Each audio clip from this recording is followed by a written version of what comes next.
Hi, everyone. I'm Subjeet Sakhan. I am a fourth-year OB-GYN resident at the University of Missouri, Kansas City, and a Capella Fellow with Doctors for America. Before we get started, I wanted to take a quick minute to invite you to officially join Doctors for America. Being a DFA member today means taking the important and simple step of selecting a membership level and paying your annual membership dues to support DFA's organizational sustainability. There are 6 different levels to choose from. A DFA team member will put the link in to join in the chat. We will be recording the first hour of the session, and a portion of the slides from the recorded portion will be made available afterwards. To level set for today's session, it should be mentioned that Doctors for America believes in and actively works to protect a patient's right to make choices about their sexual and reproductive health. A key part to ensuring patients can access safe, evidence-based, and comprehensive treatment is ensuring that residents and fellows can access training in the full spectrum of healthcare. In that effort, we created a resource with best practices for how to train outside of your home institution if training opportunities are not available near you. We are linking it in the chat now and will make it available with the session recording and focus slides. We were pleased to bring you today's session in partnership with the Committee of Interns and Residents. This is a physician union representing over 30K house staff across the country, where a collective voice is used to fight for excellent patient care, training, and progressive change in our healthcare systems. It is in this space where the idea for this workshop began. The criminalization of healthcare means that clinicians of all kinds need to go beyond the evidence and grasp the legal and civil implications of their practice. Through the generosity of a number of reproductive justice and law organizations, we're excited to host sessions like this one so that members and allies can better advocate for reproductive health care, abortion included. A few ground rules for this educational session. There's no such thing as a stupid question. Speaking of questions, please remember to use the Q&A feature. We will address your questions during the second half of our session. Look for comments in the chat as well. DFA staff will be sharing helpful links during the session. Now on to today's speakers. We're thrilled to welcome Rabia Mokaddam. She is a senior staff attorney at the Center for Reproductive Rights. Rabia joined the center in 2017, and she is the lead litigator on several reproductive rights cases in the U.S. She holds a JD from Cornell Law School, where she was a president of the Cornell Law Students for Reproductive Justice, an online editor for the Cornell Law Review, and a participant in the LGBTQ clinical programs. Our next speaker is Layla Jade Levi. She spearheads the National Women Law Center's work, developing legal supports for healthcare professionals facing employment barriers and discrimination due to their support for or participation in abortion care. She has a JD from American University, Washington College of Law, and a BA from Rice University. Casey Ehrenberg, she is a senior counsel for pro bono initiatives at the Lawyering Project. Among other projects, Casey leads the team responsible for managing the Abortion Defense Network. She graduated from Cornell Law School and Dartmouth College. Dr. Kristen Brandy is an OB-GYN family planning specialist and steadfast advocate of reproductive autonomy for BIPOC people. She currently serves as the Darney Landy Fellow at the American College of Obstetricians and Gynecologists. She completed her medical training and residency at Rutgers and then completed a family planning fellowship at Boston University, where she also earned her master's in public health with a concentration in health law, bioethics, and human rights. Lauren Polk is a senior research counsel at If When How, where she focuses on in-depth legal research in support of If When How's litigation and policy team and state and grassroots advocates. Lauren is a 2013 graduate of CUNY School of Law. Allison Tanner, is a senior litigation counsel for reproductive rights and health at the National Women's Law Center. She focuses on litigation to promote health equity and access to reproductive health care. Ms. Tanner graduated from the Georgetown University Law Center, and she holds a BA from the University of California, Davis. We are also joined by an attorney from Regulatory Assistance for Abortion Providers. I will now turn it over to Rabia, who will present on the current state of abortion law. Hi, everyone. Happy to be with you all. Would we move to the next slide?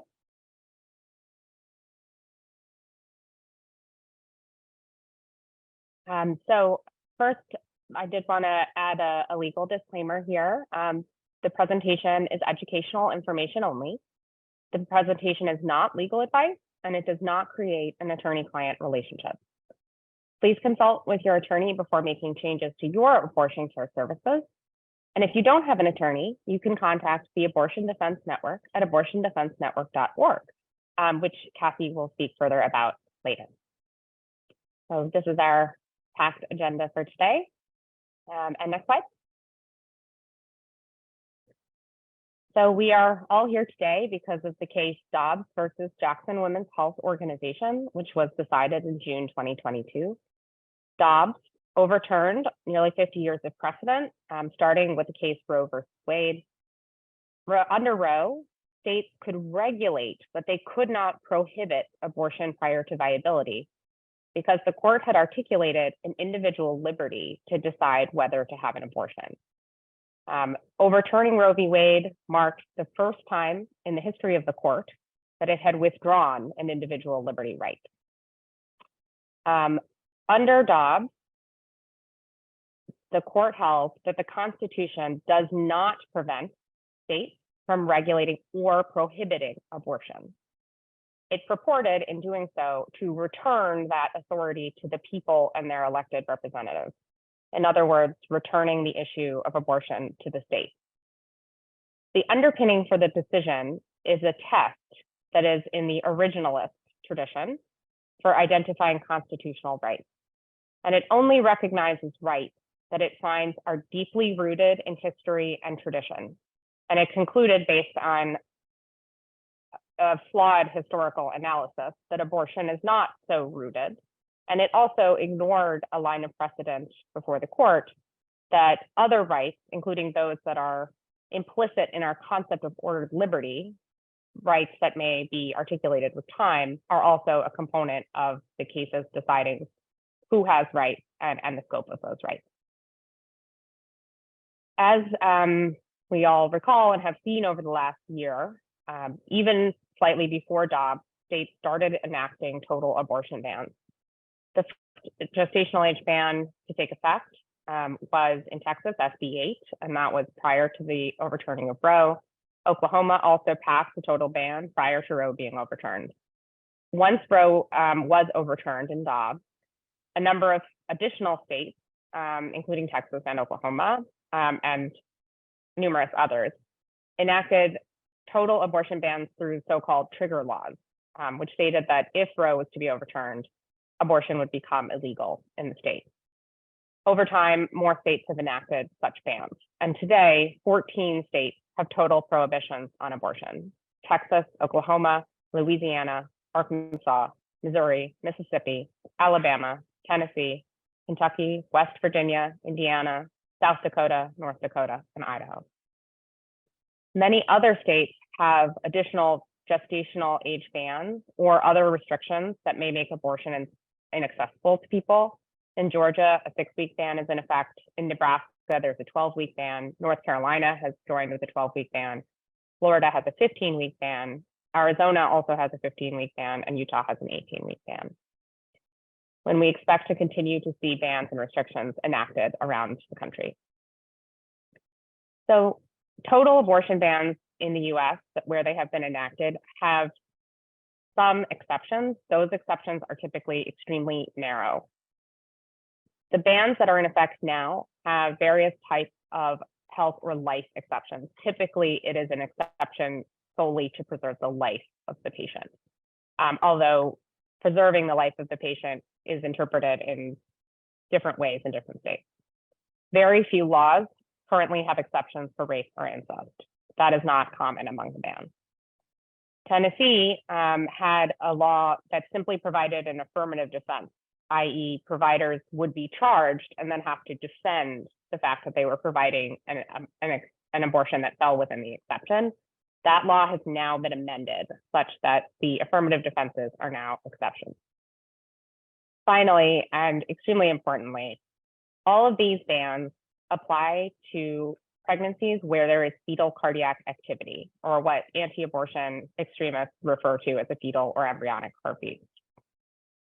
When there is no fetal cardiac activity, or when the pregnancy is ectopic, for example, that is not an abortion and that is not prohibited by any ban. Further, there has been some litigation development in cases brought by some of the organizations on this call and many others around the country to try to preserve access to abortion under state constitutions. In our system, states each have their own constitution, which can protect rights to a greater degree than rights protected under the federal constitution. Some state courts have found fundamental rights in those cases to health or life-saving abortions. An example of this is North Dakota and Oklahoma. In Oklahoma, for example, the court articulated an exception that does not require physicians to wait until an active medical emergency if a life-threatening risk is sufficiently probable. There are continuing ongoing efforts to clarify exceptions, including cases in Texas and Idaho, including the EMTALA obligations of hospitals that are caring for patients who are experiencing complex pregnancies.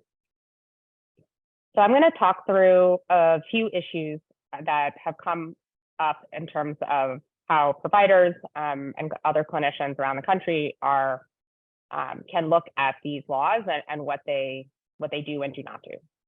So first, for information and referral, there has been quite a lot of confusion around the country about what speech clinicians can engage in. And it's important to know that no state has enacted a gag rule that prohibits truthful information being shared about lawful abortion services in other states or referral for lawful abortions in other states. Second is there has been a lot of confusion around Texas's SB 8 style laws. And those laws, although they criminalize aiding and abetting abortions, they cannot criminalize aiding and abetting a lawful abortion. In other words, if a patient is traveling out of state to get an abortion, you provide them information, you have not aided and abetted an unlawful abortion. And further, clinicians have some First Amendment rights, and such communications may also be protected by the First Amendment. No state has enacted a ban on contraception. And although Roe was overturned, a separate case, actually two separate cases, continue to protect the right to contraception. In those cases, Griswold and Eisenstadt remain good precedent, and the right to contraception remains under the federal constitution. As I mentioned earlier, no state prohibits the management of miscarriages where there is no fetal cardiac activity. Similarly, even if a patient has self-managed their abortion, no state prohibits the provision of aftercare to a patient who had an abortion where there is no cardiac activity. So no cardiac activity, not an abortion under any ban. And critically, there is no state law that requires reporting to law enforcement or child protective services of people who have had abortions or who have self-managed an abortion in a banned state. Reporting self-managed abortion threatens patients with severe harm because even though most abortion bans carve out the pregnant person, not all of them do. And even still, we are seeing clinicians reporting patients for self-managed abortion out of fear of criminalization. But as yet, under existing law, there is no law that requires that kind of reporting, and it can impose severe dangers to pregnant people. Medication abortion has been subject to particular threats in the post-Dobbs world. Today, medication abortion remains FDA approved and accessible where abortion is legal. There is a case out of Amarillo, Texas, called the Alliance for Hippocratic Medicine versus FDA. In that case, a group of anti-abortion extremists has alleged that mifepristone, the first medication in a 2-drug regimen, is unsafe. That contention is based on numerous junk science studies that have been discarded and discredited over time. However, the trial court judge in that case initially entered an order that would have removed mifepristone nationwide. That order is not currently in effect. It is subject to a stay entered by the Supreme Court. There are additional cases that have come up that seek to protect access to mifepristone.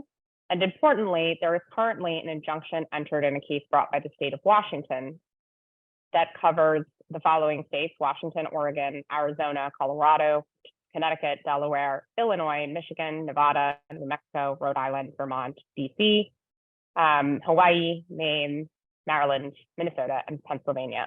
And in those states, a court in Washington has said that the FDA must maintain the status quo of access to mifepristone pending an outcome in that litigation.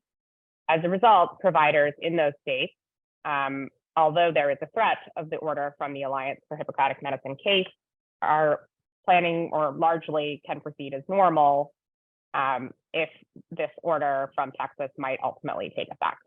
Although we have yet to see how all of this will work out. The Supreme Court stay is expected to stay in place for some time. And as a result, we expect the Texas order not to take effect for quite some time. There is another positive development in the many states that support and protect access to reproductive health care in the post-Dobbs world. 15 states and the District of Columbia have enacted laws that are known as shield protections.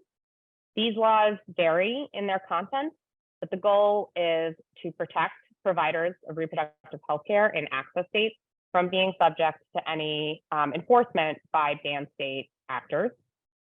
Some of these provisions are very strongly grounded.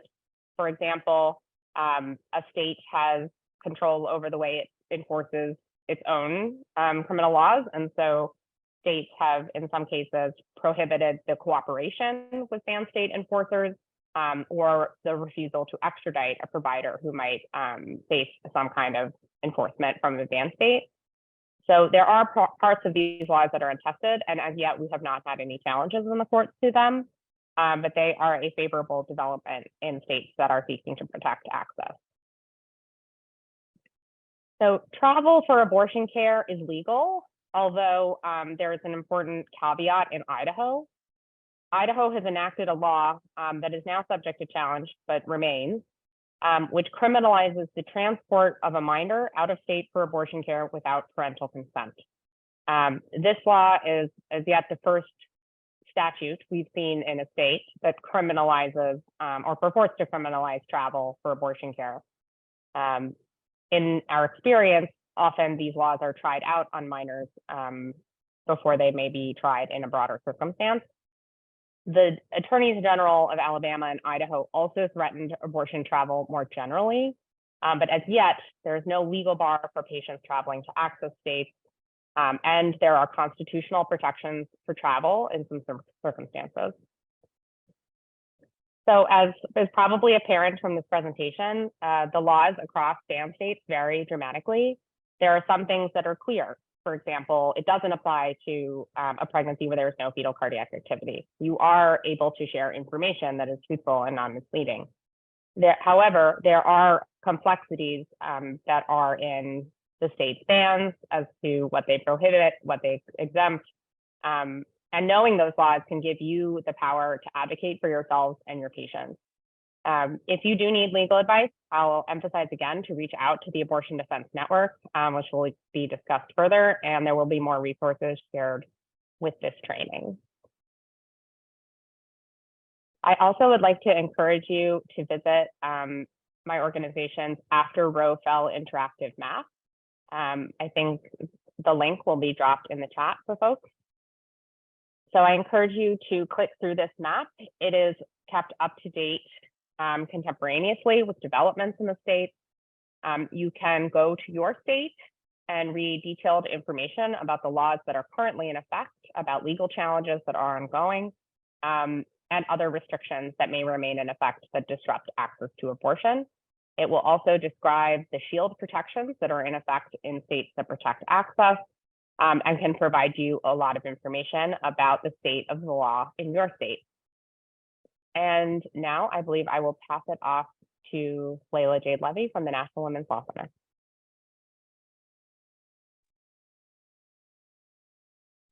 Thank you so much, Rabia. Thank you for having me. So I'm an attorney, as mentioned, at the National Women's Law Center, and my goal and portfolio for my work is to help remove obstacles and barriers to providers who would like to provide care. And so the way that works is that I can provide some guidance and general thoughts on employment contract questions. And should you need more detailed information, we have resources such as the an employment contract toolkit that's a document, as well as Know Your Rights information that discusses the ways in which existing laws, such as the church amendments, may protect healthcare providers who provide or support abortion in from discrimination in an employment context. The purpose of these resources certainly is to describe those protections for healthcare professionals, and also answer questions and supply resources around providing and eliminating barriers. And also, if you were to experience discrimination or believe you may have experienced discrimination, we want to hear those stories. So encourage you to reach out, whether or not you want to pursue any legal action. We still want to hear those stories. And if you were to, we're interested in pursuing some legal action, we would be able to discuss that generally with you as well. So there's a little more detail about the employment contract toolkit. It's really about empowering a healthcare professional to craft their career in a way that allows them to provide. Many providers do not provide full time, and so moonlighting is common. Having contracts where you have more than one position, so you want to make sure that those are not in conflict with each other. And frankly, a lot of providers are at the outset of their career have been jumped through all the hoops that it takes to become an abortion provider, and it's the goal is to empower you to have the career that you would like and feel empowered to negotiate something that works for you and that allows you to practice and apply your training. So again, I provide some general guidance and information on understanding an employment contract and offer. And I can connect you with an employment lawyer if you should need more detailed information. Of course, I am not licensed in every state, so you would need a state-specific lawyer to go over your contract in a more in-depth way. And we have a network that we can connect you with a provider. With a lawyer that can an employment lawyer that has specifically asserted that they would like to support providers in the employment context. And also other legal needs. I've matched or connected people with providers and clinicians with lawyers who do wills, trusts, and estates and estate planning. These are lawyers that can help create a legal instrument for you to buy a home so that your address is not public. Lastly, just last month, we launched the Abortion Access Legal Defense Fund at the National Women's Law Center. And the fund is designed to help people pay for certain legal expenses that they may be facing as abortion patients or supporters. We take the word supporters very broadly.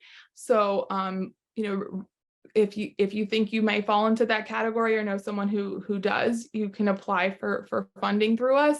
And we are part of the Abortion Defense Network. The National Women's Law Center is a member of the Abortion Defense Network, and you're going to be hearing about that momentarily.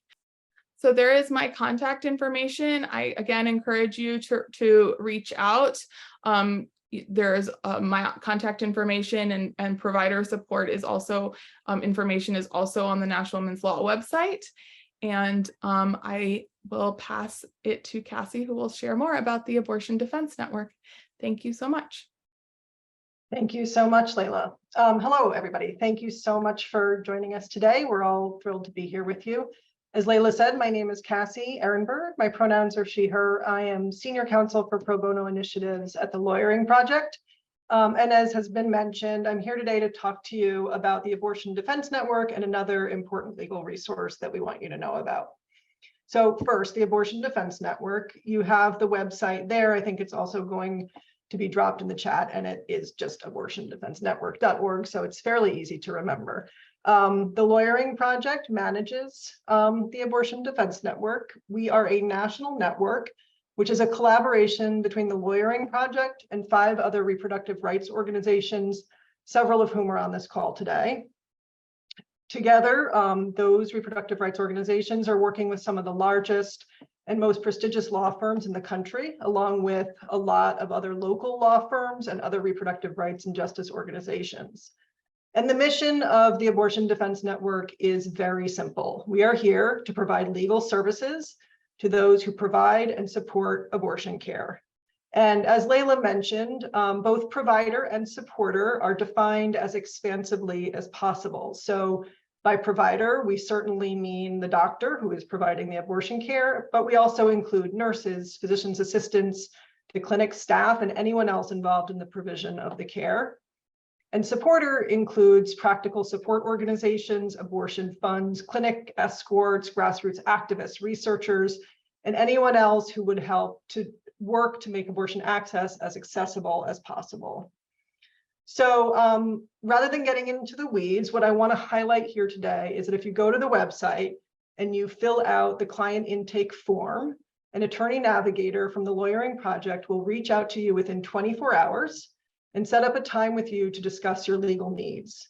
We will then work to assign you counsel, either from one of those reproductive rights organizations or from a law firm. Most often, this legal assistance is free, and where it is not, there are legal funds like the one that Layla mentioned, which are available for you to apply for. But almost all of the services that we provide are free and pro bono. So that is not the first thing you should be worried about. So the Abortion Defense Network can set you up with an attorney for confidential legal advice, or if you somehow are arrested or sued or threatened with arrest or a lawsuit for your abortion-related work, we can also help to find you an attorney to represent you in those matters as well. So in short, if you have legal questions or needs, please reach out to us. We work very hard to make the process as easy on you as possible, and we are always available. I also want to note that you're going to hear about several different legal resources, but please know that there is no wrong door. We are here to make this as easy for you as we can. Like I said, just come in and we will get you to the right place. So the second resource that I want to discuss is a related resource, but this is a resource for patients and abortion seekers. The Repro Legal Helpline is the primary point of access to if, when, hows resources for people who are self-managing abortion or contemplating that. This website includes answers to many questions in the hopes that some people will find what they need quickly on the website. The resources are available in English, in Spanish, and in Mandarin. If people have questions about their rights and legal risks of SMA, the Repro Legal Helpline can help provide legal information and get confidential legal advice to those folks. If people are looking for clinic-related resources or funds to pay for an abortion, the Repro Legal Helpline will direct them to clinics and funds in their states. If they're experiencing reproductive coercion or intimate partner violence, they provide referrals and resources.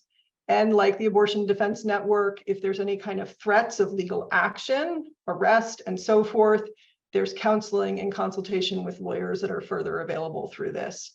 And there's one of the funds that comes through the Abortion Defense Network is also available through the If, When, How Repro Legal Helpline. So if you have patients or you know folks who are looking to self-manage abortion, please direct them to these two resources, the website and the phone number, if you think that might be helpful. I am now going to pass the mic to Dr. Brandy, who will be discussing the medical aspects of self-managed abortion. Thanks so much for that. Nice to be here with you all, and apologies that I'm going to be talking a little bit about the clinical perspective to, I think, a lot of doctors in the virtual space. So bear with me, but I think I want to talk particularly around self-managed abortion, as it's a space that not many physicians have had experience either managing patients afterward or even talking about this issue. So today I'm going to be talking about what is medication abortion in general for people that may not know, and particularly talking about self-managed abortion. How is that the same? How is it different? What are the risks, benefits that people are weighing as they're deciding if this is an option for them? I also want to thank Dr. Gazela Moyetti, who had made these slides initially, and I'm filling in for her. So appreciate her work making these slides. Okay, before I get into any of the clinical stuff, I do want to say upfront that part of the conversation underlying this is that we as clinicians, lawyers, people that, are involved in the repro health rights justice space inherently trust people to make decisions about themselves and their pregnancies. Pregnancy is something that is necessary for some folks.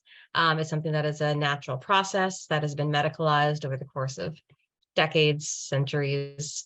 But it's something that inherently people have been managing on their own for a long time before formalized medicine happened. And just as a fact, all pregnancies will end in some form, but I do like the saying results may vary, that patients will end their pregnancy in a variety of different ways. And I think as reproductive health providers, one of our jobs is to respect people regardless of their decision of how they would like their pregnancy to end. Okay, so first let's talk about medication abortion. For those that may not be familiar with medication abortion and the regimen, generally the most evidence-based regimen that works the best is a 2-pill regimen. This involves using mifepristone, which is an anti-progestin medication. We use that on day 1. The patients take that. In the past, taken it in person in a clinic. There have been some changes in those rules recently, but you would take mifepristone day 1, and then you would follow that in 24 to 48 hours with misoprostol, 800 milligrams, which is 4 tabs. And then typically that's it. Patients after the misoprostol would start experiencing bleeding and cramping, similar to a miscarriage process, where they would expel the pregnancy, and then bleeding and cramping would resolve, kind of transition into a period. Typically, we recommend patients that are doing this through the medical system to undergo some type of follow-up within the next 2 weeks. And this can be a variety of different things. It could be something like a phone call from an office. It could be a home pregnancy test in a couple of weeks. It could be an evaluation in a clinic with an ultrasound to assess for pregnancy expulsion or not. But regardless, this is generally the regimen that most people have been using for a very long time. There are misoprostol-only regimens that exist that work really well and have existed for a long time, both here in the US as well as internationally. So that's medication abortion in the clinical context. So what is self-managed abortion? Self-managed abortion, or SMA, as you'll hear us refer to it, is when a person has some type of an abortion process outside of the medical setting.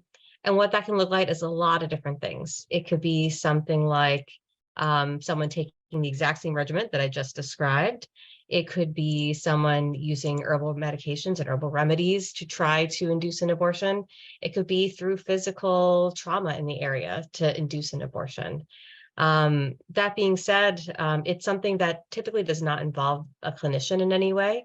So there's no inherent counseling, there's no ultrasounds, no blood work, and typically no follow-up assessment. But we can engage with patients throughout this process. And many patients do choose to engage with us in some ways before and during or after. So why would people do this? I'm going to go into these in a little bit more detail, but there's a lot of reasons and very valid, legitimate reasons why people may choose to self-manage their abortion. Some of it may be that in their area, it may be unavailable or inaccessible. For some people, it may be unacceptable to engage in the healthcare system or to have a lot of people know about their abortion process. It may just be their preference. It may just be what they want to do. And they may feel for themselves that it is a safer process. So abortion may be unavailable, or abortion in the healthcare setting may be unavailable. And we know this to be true for a lot of different reasons, mainly that abortion providers and abortion spaces are becoming less and less available. We've seen this secondary to abortion bans in certain states, when many states before Dobbs had only one provider in the whole state. And so it may just be a factor of people not being able to get to a place where they can access abortion, that they just can't get to it. Along with this, there's a lot of different logistics that people have to navigate in order to access healthcare and access an abortion through the healthcare system. Some of it is things that are politically influenced and controlled, things like these state bans, things that may be involved with the coverage of this care, which is really critical for people being able to access it or not. So things like the Hyde Amendment or insurance bans may prohibit someone from using their coverage to be able to access this care, and may find it cheaper or may find other means easier to access. There's also the logistics of getting into healthcare. And I think many of us don't necessarily think of what are all the plans that we have to enact in order for a person to physically make it into a clinic. Things like having time off from work, having someone taking care of your kids while you're off from work. You may need transportation to that place. Additionally, some people may face barriers to travel, things like immigration status. So there may be checkpoints between you and the nearest abortion clinic. People with disabilities may have more difficulty accessing care because of the transportation. And people that are incarcerated, often you don't get to choose where you're incarcerated. And so if you're in a state that has restrictive laws or doesn't have an agreement with a local clinic or hospital to provide this service, then it may not be accessible to you. And different things are related to that, like age. For one, people in certain states may have parental consent or notifications, and they may have to go through different processes in order to access an abortion. Or they may have to go through a lot of these other things, like they have to ask their parents to drive them or take time off of school. And those logistics may be burdensome for that particular young person. So there's also the thing about it being unacceptable. And I think this is a really important point that many clinicians may not consider, that for some people, engaging in the healthcare system is degrading, it's dangerous, and people just don't want to deal with us. And that's very understandable given the history of sexism and racism and other types of oppression that have existed within the healthcare system for a really long time, particularly in reproductive healthcare spaces. And I think in this moment around Dobbs and concerns about litigation and criminalization, people may be worried about privacy, that if they go to a certain clinic or a certain space, that information may be readily available in a way that self-managed abortion may not be. Again, it's also their experiences within healthcare. Not only are they worried about bad outcomes potentially because of the healthcare system, but just the experience of going through it as someone that may be othered, someone that may not get the trauma-informed care that they would like to receive in a certain healthcare space. And so many people just don't want to engage in the healthcare system. And then there may be some issues around preferences and safety, particularly if we think about the COVID pandemic, that it was really concerning for people to have to engage in the healthcare system with the risk of COVID being transmitted. There's also some cultural things that people may not want to engage in the healthcare system because that's not something that you get at a healthcare system. You get that from your local herbist. We also are hearing more about home birth and this idea of like managing things on your own. And so that may be a preference for some people. Again, some other people may be worried about other things that are happening, like intimate partner violence, that they may be worried about seeking out healthcare formally, that would tip off a partner about their decision to end their pregnancy in a way that may be dangerous to them. Or managing it through the criminal legal system, that they already may be engaged in some form in the criminal legal system and are worried about further perpetuation of that if they have to leave the state to get care or things like that. I think one of the important things to say is self-managed abortion safe? Because as clinicians, we want to make sure that even if we aren't involved, is it something that we should be encouraging patients or really discouraging them as something dangerous? And again, I go back to our initial statements of values, that pregnancy is a normal thing. It's something that happens all the time, and people have been managing their pregnancies for a long, long time. Self-managed abortion, or I guess abortion within a natural healing practice, has existed in the form of menstrual regulation for centuries without the healthcare system. So people can do this and have been doing this for a long time. And so just because we're not watching over their shoulder as a medication abortion is happening, it doesn't mean that this is inherently unsafe for them to do. And I think we have started to see more and more emerging studies looking at whether or not this is a safe practice. And the studies that we have seen so far, regardless of the type of regimens or how they engage in the healthcare system so that we find out about them, either they don't at all, and we're finding this out about surveys and people after they've had this experience, or people coming in at some points, maybe after to check to make sure that they're no longer pregnant, or in similar kind of circumstances, things like telemedicine abortion, when really we are not physically engaging with the patient at all. We are just kind of counseling, giving medications. Is that similar enough to a self-managed abortion that we can equate those risks with the risk of self-managed abortion.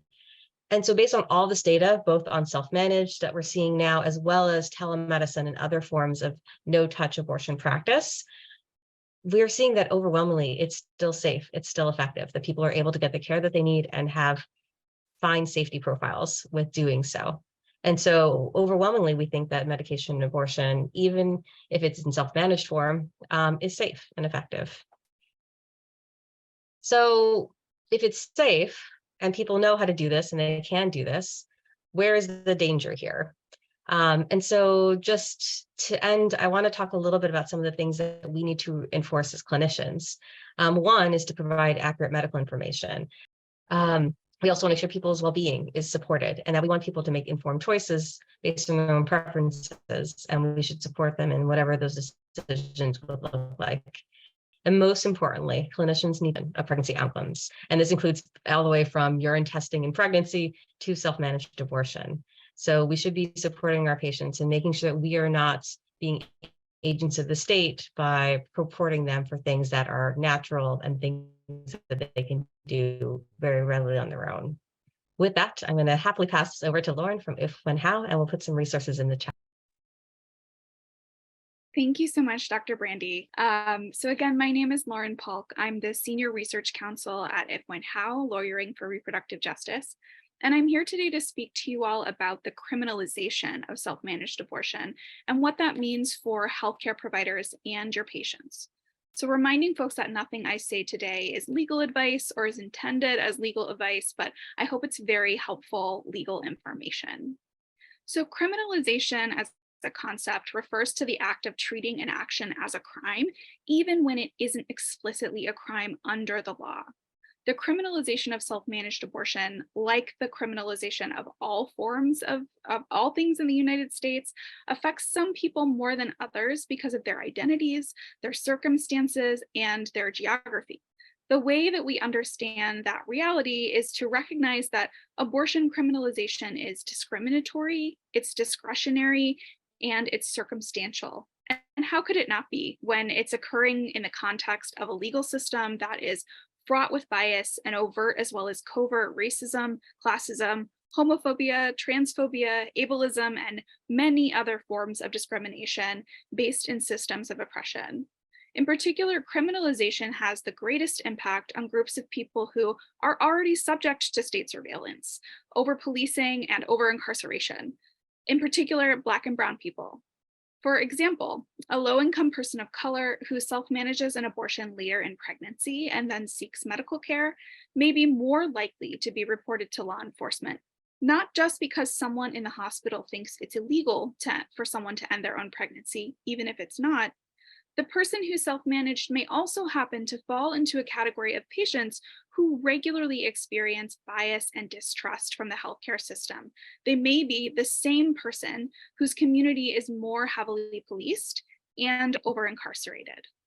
We also know that abortion is heavily stigmatized healthcare, and this may be even more true for self-managed abortion. We know that stigmatized activities already have an aura of potential danger and criminality, and that makes it more likely that someone coming into contact with a patient who is self-managed or who is planning to self-manage may incorrectly believe that self-managed abortion is always a crime. I want to be clear that self-managed abortion, though criminalized, is only explicitly a crime for the abortion seeker in 2 states, South Carolina and Nevada. Most state abortion bans have explicit exemptions for actions taken by the pregnant person. That does not mean, however, that providers may not be at risk for facilitating a self-managed abortion, which I'll address momentarily. So as you can see by this map illustrating criminal investigations or arrests for self-managed abortion between 2000 and 2021, the politics of a state government have very little to do with whether or not local police, local prosecutors, and other actors might decide to investigate someone for a self-managed abortion. Whether that person is convicted or not, several people criminalized for self-managed abortion have lost custody of their children. At least one person has been turned over to deportation authorities, and still others were shamed and ostracized from their communities, including being forced to move due to threats or change their names because they were unable to get or keep jobs. In order to criminalize individuals who self-manage their own abortions, prosecutors have utilized a real grab bag of different state laws, the majority of which were never intended to apply to actions taken during one's own pregnancy, including laws addressing fetal harm, drug laws, and pre-Roe abortion statutes. Really, we've seen everything that you can think of applied in an attempt to criminalize individuals for actions taken during their own pregnancy. Another important way that we help stop criminalization is by helping healthcare providers like you understand a provider's role in halting criminalization before it starts. And Dr. Brandy started to get into this a little bit. So providers are really key leaders in opposing the criminalization of people who self-manage abortion. Official policy statements like the ones put forth by Physicians for Reproductive Health, the American College of Obstetricians and Gynecologists, and the American Medical Association have been really crucial in convincing judges, especially in higher courts, that it's wrong to use the criminal legal system to address healthcare needs. These statements also influence the American Bar Association, which is the legal professional association, to adopt a similar resolution. Unfortunately, healthcare providers have at times aided in criminalization, deeply harming the patients who sought medical care when they needed it. Purvi Patel was turned over to law enforcement when she sought medical care, and the doctor who treated her called the police, and this was after an alleged self-managed abortion. Kenlecia Jones in Georgia was unlawfully arrested and charged with homicide after she sought medical care after an alleged self-managed abortion, and a hospital social worker called the police. The same violation of privacy and confidentiality has occurred in other such prosecutions as well. And I want to say that I recognize that sometimes providers are uncertain about whether or not you're required by law to report self-managed abortion to the authorities. And so my goal is to ensure that providers know that generally you're not required to report a patient's self-managed abortion to the authorities. And in fact, doing so may be a HIPAA violation, which I can talk more about later.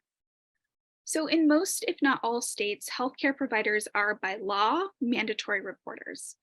As you're probably familiar, mandatory reporting refers to a state law or a policy that requires individuals to report things like abuse, certain injuries, and other incidents, even when the subject of the report would prefer not to involve the police. We also know that some institutions like hospitals have their own in-house requirements around reporting that may be different from state-based requirements. Understandably, this can lead to confusion on the part of providers as to whether a report is mandatory under state law or encouraged per hospital policy. As advocates, we know that the system and practice of mandatory reporting can be incredibly complicated, problematic, and fraught.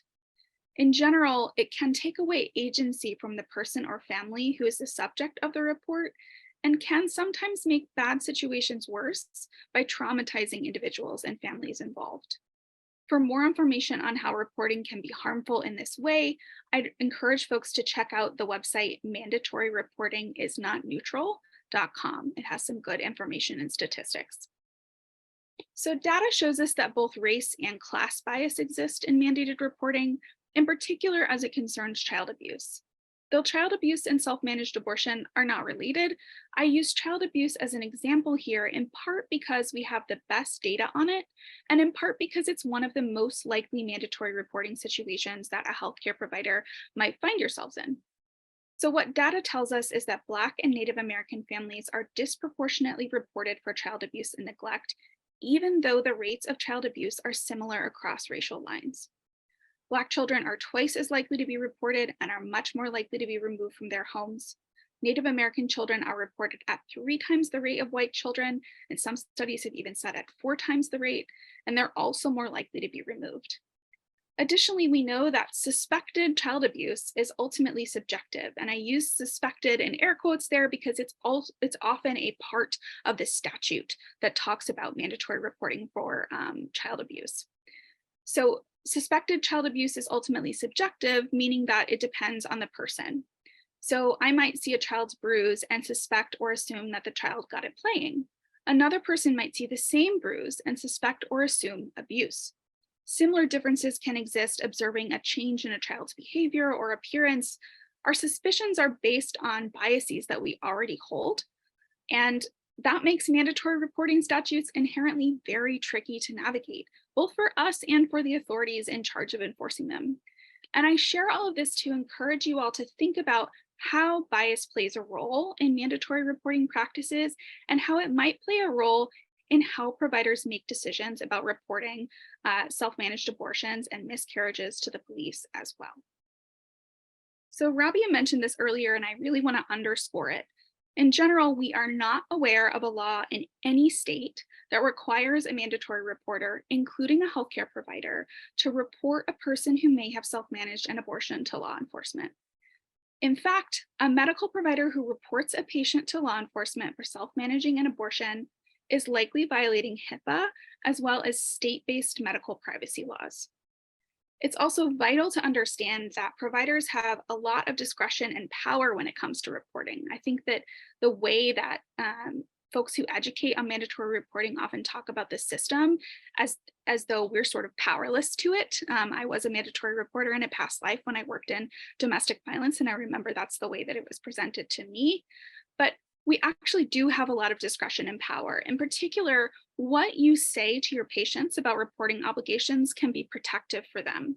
So patients really deserve the opportunity to consent to a report, and letting them know that if they tell you certain things that you'll be obligated to report is one way to help that consent happen.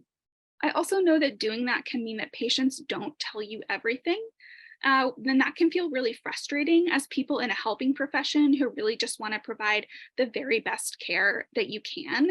And it's one of the deep problems with mandatory reporting laws. However, I think that as advocates, we really have to trust that people know their own lives and they can make their own decisions about when and how they might want to involve law enforcement in something. In general, the last thing I want to say on reporting is to frame it for you this way. So doctors I've spoken with have shared with me that the questions healthcare providers ask and the information that you're seeking should mainly be guided by one thing. Is it clinically significant to the care you're providing to the patient in that moment? And if it's helpful, I do want to point out that the intention behind a potentially reportable incident is generally not clinically significant to care. So the First Amendment protects our right, all of our rights, regardless of our profession, to discuss self-managed abortion, to share information about it, and to advocate for ending prosecutions for self-managed abortion. So that means we can all share information about abortion pills. We can all share information about how they work to end a pregnancy. We can all share information about where and how abortion pills have been used around the world, and why and how people are using them in the United States. We can also safely and legally talk about the other ways people end pregnancies and what we know about the safety and efficacy of those other means. So there's no legal risk, not even a gray area, about sharing information about self-managed abortion. There are laws in every state that limit our ability to give legal advice or medical advice to someone if we are not licensed in those professions. So for example, what we can do is tell a friend that we understand that self-managed abortion is not a crime in Georgia, and that even though someone was arrested there for allegedly taking abortion pills, the criminal charges were later dropped. That's general information. But what we cannot do, and what I would never do because it would be bad advice, is to tell that same friend that they should go ahead and order pills online because there isn't any legal risk to them. That really crosses that line into giving legal advice. Telling someone what legal or medical course of action that they should take based on their particular circumstances not only creates legal risk for the person giving the advice, it also creates risk to the person receiving the advice. So generally, talking about self-managed abortion is fine and good and safe, and I would argue it's necessary harm reduction work. But going beyond just information and giving advice is something that people without licenses to do that should steer clear of. In some cases, even people with licenses should steer clear of that, which is where you all come in. So no one can stop a licensed medical provider from giving medical advice. But what we do want to raise a flag on is giving medical advice about where someone can get medication for a self-managed abortion, or in general, referring directly for a self-managed abortion, particularly in a state that bans abortion. Providers do incur legal risk in those scenarios, and I'd encourage folks who want to know more to speak directly to an attorney at the ADN about your specific risk assessment for those activities. So briefly, I want to address HIPAA. HIPAA, or the Health Insurance Portability and Accountability Act, is a federal law designed to address the sharing of health information. It provides some privacy protections for patients in that HIPAA-covered entities, as you all are likely well aware, have specific restrictions on with whom and why they are allowed to share protected health information. The chart on this slide details penalties for HIPAA violations, and as I mentioned above, sharing a patient's private health information, such as their self-managed abortion, with law enforcement, where there isn't a specific state law requiring that, is likely a violation of HIPAA and could incur a penalty. HIPAA has really been a hot topic lately because of two things. So first, there have been reports that the protected health information of patients related to abortion has been released or threatened to be released to law enforcement or child protective services, in some cases in direct violation of the current HIPAA rule, and in other cases in potential violation of that rule. This is obviously of grave concern to patients and supportive providers and can lead to major harm, including patients fearing to seek follow-up care. A recent federal proposed rule attempts to further clarify that reporting patients in this way would be a HIPAA violation, but we don't expect a final rule on that anytime soon. In the meantime, it's important for providers to be really clear on what reporting requirements look like, and that link that DFA dropped in the chat can help with that. In part because we want to educate your colleagues, right, about not reporting patients for accessing abortion. The second hot button health privacy issue is related to interoperability requirements and how they impact the sharing of medical information across state lines. Interoperability is now the default setting for electronic health records, meaning that companies who run EHR systems have created them to facilitate health data exchange. Generally, this type of data exchange is important for both patients and providers and is intended to improve access to high quality healthcare and enable you all to give more and better healthcare.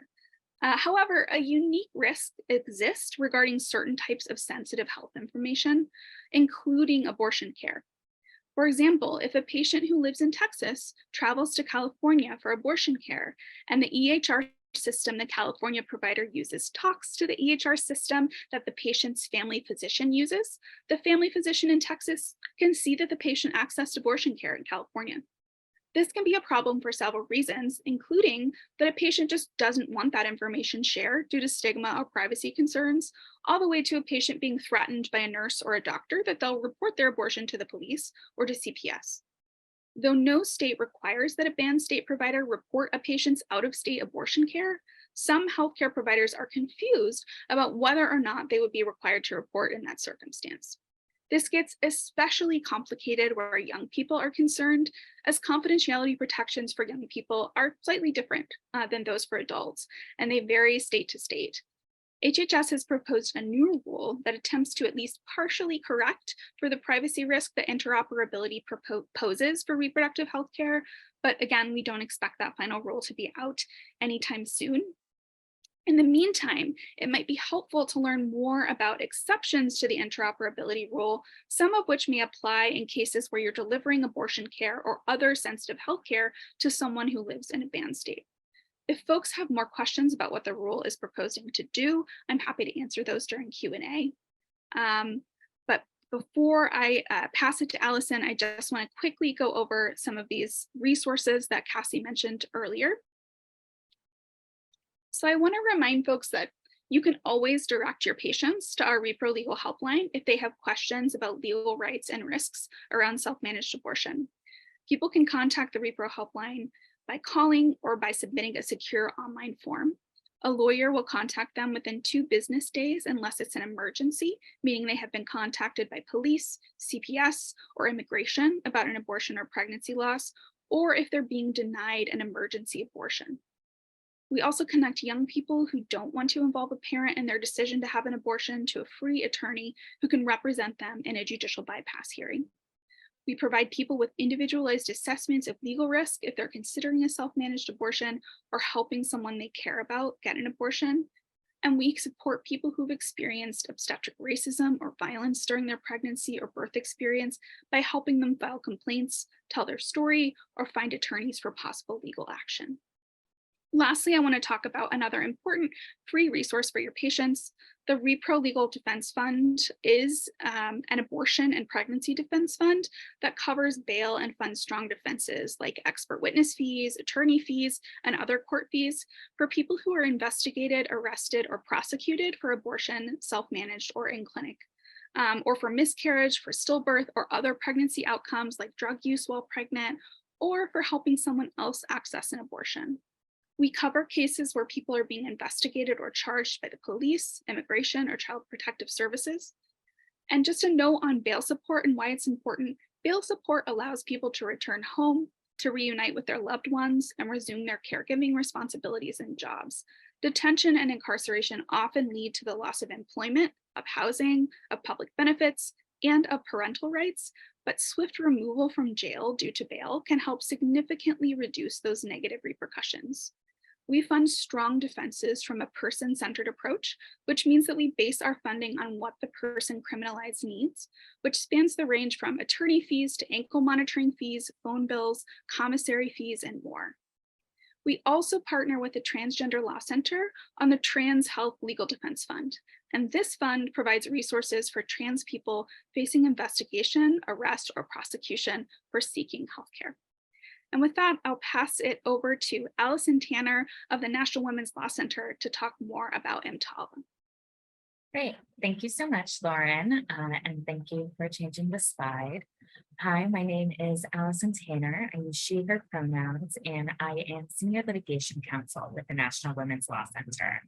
And I am here to talk to you about the Emergency Medical Treatment and Active Labor Act, or EMTALA. This is a longstanding law enacted in 1986. It was passed with bipartisan support, a Republican House, a Democratic Senate, and signed by President Reagan. And it was enacted in order to ensure that no one suffering from an emergency medical situation is turned away from receiving the care that they need. So EMTALA requires that any hospital that participates in Medicare provide all patients who come to their emergency department with a medical screening for an emergency medical condition and stabilizing treatment. Or if the hospital does not have the capability to provide the necessary stabilizing treatments, then an appropriate transfer to a facility capable of providing that necessary care.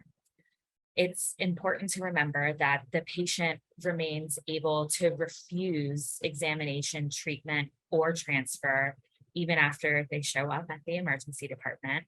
But the Centers for Medicare and Medicaid Services, which is the federal agency that enforces EMTALA, does require that hospitals take reasonable steps to obtain written informed consent from a patient before discharging them. So there are some important terms from the EMTALA statute to define. And the first is, what is an emergency medical condition under EMTALA? So the statute defines an emergency medical condition as a condition manifesting itself by acute symptoms of sufficient severity, including severe pain, such that the absence of immediate medical attention could reasonably be expected to result in placing the individual's health or the health of the fetus, the statute says unborn child, in serious jeopardy, serious impairment to bodily functions, or serious dysfunction of bodily organs. Now, there are some terms in that definition itself that might need definition on their own. What are acute symptoms? What is sufficient severity? How immediately does the medical attention need to be provided? There is one example provided within the EMTALA statute itself, and that is that for a pregnant person, this includes when the individual is having contractions without adequate time to effect safe transfer to another hospital before delivery. It is also helpful to know the definition of what is stabilizing treatment. So stabilizing treatment is defined by the statute as such medical treatment of the condition as may be necessary to assure with a reasonable medical probability that no material deterioration of the condition is likely to result from or occur during the transfer of the individual. So the focus here is on whether someone will get into a worse medical condition once they leave the hospital or medical facility. So transfer cannot be made unless the physician determines, based on the information that is available, that the medical benefits from the provision of appropriate medical treatment that could be provided at a different facility outweigh the risks to the individual. And in the case of a pregnant person, the risks to the fetus must be considered as well, and before the transfer can be effectuated. Finally, it's helpful to define an appropriate transfer. So here there are some additional protections for patients. In order to make an appropriate transfer, the transferring hospital must provide all medical treatment within its capacity before the transfer to minimize the risks to the individual's health. And again, in the case of a pregnant person, the risks to the health of the fetus before effectuating the transfer. And additionally, when making the transferring hospital must also send to the receiving hospital all relevant medical records. The transferring hospital also has a duty to find an appropriate receiving facility.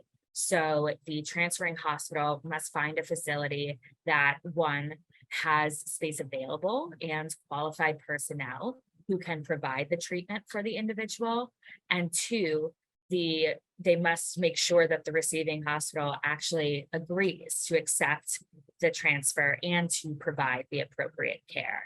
So a hospital simply cannot tell a patient to go to a different hospital. They must really confirm that the patient will receive the care that they need wherever they are sent. And then finally, the transferring hospital must provide, or must rather obtain written consent, either from the individual or a legally responsible person for the patient before effectuating the transfer. Okay, so when does EMTALA apply? When do these responsibilities get triggered? So first, the hospital must participate in Medicare, and that is the case for the vast majority of hospitals. Second, the patient must seek treatment at an emergency department. And then finally, EMTALA applies regardless of a hospital's religious affiliation, any individual physician's personal beliefs, or a contradictory state law. There are serious consequences for violating EMTALA, both for individual physicians as well as for hospitals. So if a physician, including both emergency medicine physicians as well as on-call consultants, fail to provide required stabilizing care, they can personally be liable for fines from CMS up to $50,000. This is in addition to the fines that are levied upon the hospitals. There are also private EMTALA litigation for damages that can be brought against the hospitals as well. And EMTALA provides crucial protections for whistleblowers. So if an employee of a Medicare participating hospital believes that there has been a violation of EMTALA, either because a individual is inappropriately transferred or denied stabilizing health care, then EMTALA requires that the hospital not penalize or otherwise take adverse action against the physician for reporting that EMTALA violation to the federal government, being CMS. So the importance of EMTALA has really become magnified after the Supreme Court's decision in Dobbs. Shortly after Dobbs, the Biden administration issued guidance to ensure that Medicare participating hospitals took the proper steps to protect patients in need of life or health-saving abortion care in emergency situations, including by clarifying physicians' responsibilities and protections under EMTALA. So this guidance specifically says that if a physician believes that a pregnant patient presenting at an emergency department is experiencing an emergency medical condition as defined by EMTALA, and that abortion is the stabilizing treatment necessary to resolve that condition, the physician must provide that treatment. When a state law prohibits abortion and does not include an exception for the life of the pregnant person, or draws the exception more narrowly than EMTALA's emergency medical condition definition, that state law is preempted. So this post-Dobbs guidance does three important things. First, it identifies several pregnancy-related emergency medical conditions that trigger EMTALA. It lists, including but not limited to, ectopic pregnancy, complications of pregnancy loss, or emergent hypertensive disorders such as preeclampsia with severe features. Second, the guidance clarifies that abortion care might be stabilizing treatment necessary for patients experiencing emergency pregnancy complications, and that includes both medical and surgical abortion care. Finally, the guidance further makes clear that if state law prohibits abortion and does not include an exception for the health or life of the pregnant person, that state law is preempted by EMTALA. So EMTALA is a federal law, and under our federal constitution, supremacy clause, federal law preempts state laws. This is Melissa Farmer. She is a client of the National Women's Law Center. And on August 2nd, Melissa Farmer's water broke at nearly 18 weeks of pregnancy.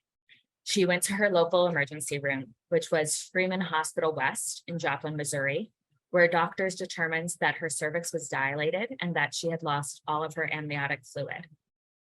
Melissa's doctors told her that she had suffered previable, preterm, premature rupture of membranes, or PPROM, and that her vaginal bleeding was consistent with inevitable abortion. The doctors also determined that although Ms. Farmer's vital signs were currently stable, she was at risk of maternal thrombosis. Given her history of DVT, she was also at risk of sepsis or infection, severe blood loss, hysterotomy, hysterectomy, and even mortality. So Melissa's doctors advised her that medical intervention was necessary to aid the process of her inevitable miscarriage. She needed an abortion, and that waiting would jeopardize her life or health.